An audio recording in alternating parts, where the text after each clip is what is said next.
Hey everyone, Edward here at Windows Report, and in this video I will show you how to use the Windows 11 Startup folder. To make use of the Startup folder, first of all you have to press the Windows key plus R to open the Run dialog. Now type in shell /startup, then press enter or click OK. And this is the Startup folder. Looks amazing, isn't it?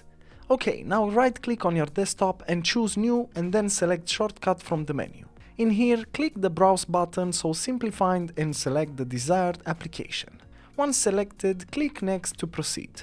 Simply enter the name of the new shortcut and then finish with clicking on the Finish button. And now the most important part comes, so pay attention. Simply move this shortcut to the Startup directory. So when the confirmation dialog appears, simply click on the Continue button. And that's it. Now whenever your PC starts, the following applications will also engage.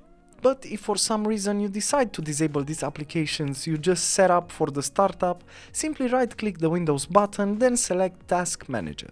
Then in the Task Manager window, click on the Startup tab. Then you'll see a list of apps that usually start with Windows. You will also find the startup entries you just created. So simply click on them and then disable them. And that was it. Pretty easy, isn't it? As usual, for more information and details, you can check the article in the description below. And if you enjoyed this video, just make sure to like and subscribe to our channel. Thank you.